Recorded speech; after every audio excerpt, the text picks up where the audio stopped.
Hello everyone, welcome back to 3 News Now. I'm Stephanie Haney. Today is Tuesday, September 7th. Thank you for being here for the top stories from WKYC.com and our WKYC app.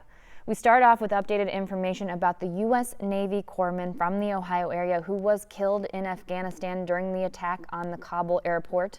We now know that he'll return home tomorrow on Wednesday. He'll arrive at Cleveland Hopkins International Airport at 10:25 a.m. There will be a public procession while his body makes its way to his hometown in Erie County. We know that that will start at the US 250 interchange at exit 118 on the Ohio Turnpike. We have the specifics of that procession on WKYC.com if you would like to be a part of that and see that in person. You can find all those details on the website and on the app. Our thoughts are certainly with his family, friends, and loved ones who will be welcoming him home for the last time tomorrow. We now know here in Northeast Ohio that U.S. Marshals have arrested a dance teacher that is wanted for dozens of sex crimes here in Northeast Ohio. The accused man is 35-year-old Desmond Beasley. He was taken into custody by the U.S. Marshals Northern Ohio Violent Fugitive Task Force. We know that he faces dozens of criminal charges. That includes 8 counts of rape, 4 counts of sexual battery, and 1 count of attempted rape. The authorities say that the people who are believed to be his victims range in age from 13 to 18 years old, many of whom were his former students at the dance studio that he worked at, Dance, Dance, Dance in Parma. If anyone has any information regarding crimes they believe to have been committed by Desmond Beasley, they are asked to contact the local police department or the Cuyahoga County Prosecutor's Office. Switching gears now, we know that the Ohio Library is offering rapid at-home COVID-19 tests as demand is rising for testing. Now, if you're hearing this and you're wondering, you might be wondering what I was wondering, which is, why libraries? Why are libraries doing this? Well, the state of Ohio partnered with the Ohio Library Council earlier this year to make tests easily available to people here in Ohio. We now know that more than 53,000 rapid tests have been given out at 246 library locations throughout the state of Ohio throughout the month of August alone. That's according to the Ohio Department of Health today. Now, ODH bought 2 million, 2 million rapid antigen testing kits from Abbott Labs. That was back in January. These tests are the ones that allow for at-home use. They're accompanied by a telehealth session to make sure that you are using the test properly. And according to an update from ODH, more than 160,000 of these tests have been made available through libraries since February. That's a significant portion of those tests.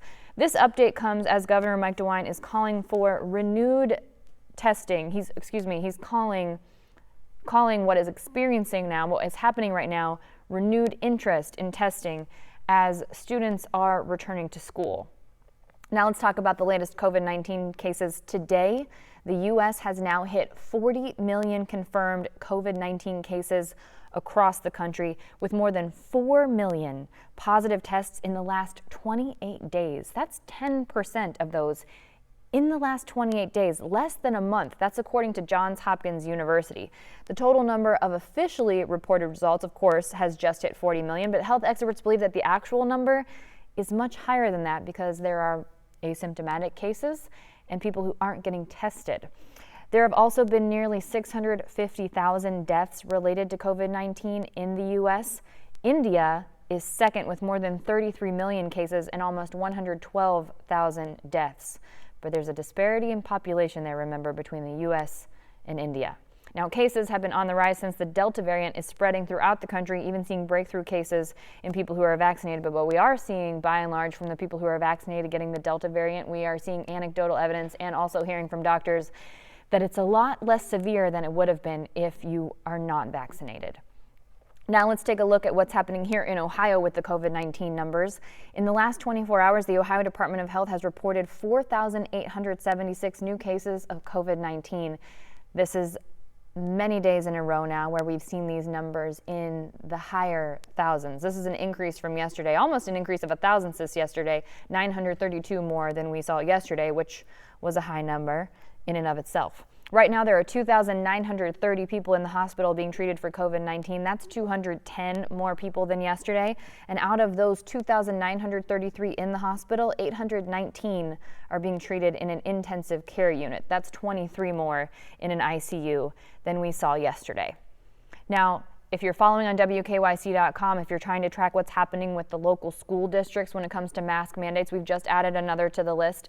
Perry local schools in Stark County in the Maslin, Perry, Canton area. My hometown, my alma mater actually, is one of the latest local school districts to add a mask mandate and put that into effect. That went into effect today. In a letter that was obtained by 3 News, we see that the Perry Local Schools Superintendent Scott Beatty announced the district will have this mask requirement.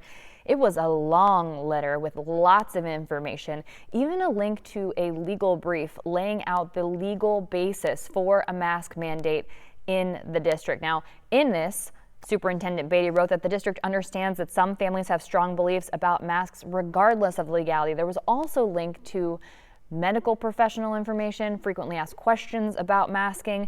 Here's what we know will happen in Perry Local Schools. The district will accept medical waivers only and won't require a mask for students who have a documented special need if they're on an IEP plan. Everyone else will have to start wearing a mask effective today. That does include staff members as well. Now, Superintendent Beatty also talked about the political turmoil and the fallout here. Here's a quote from him. School districts have become ground zero for the many controversies that surround COVID-19. We have become expendable political collateral. So we have to base our decisions on what we have been advised by legal and state local health authorities. Again, the decision to wear face coverings gives Perry Local the best opportunity to remain open and give our kids a traditional educational experience. Now, from what I hear from members of the community, Perry Local School Districts was one of the last local, more immediate schools in the area in order to put a mask mandate into place. As people go back to school, First Lady Jill Biden is heading back to the classroom as well. She had been working remotely, teaching English to community college students, but now she's heading back today to Northern Virginia Community College. She's worked there since 2009, and this makes her the first First Lady to leave the White House and work hours at a full-time job outside of the White House. She had previously told Good Housekeeping magazine there are some things you just can't replace, and she couldn't wait to get back into a classroom. Now, she is doing something different here. More recent First Ladies, that includes Laura Bush, Michelle Obama, and Hillary Clinton, they were not working while their husbands were president of the United States. Now, Jill Biden, at the age of 70, she is forging a new path for herself, potentially for her successors.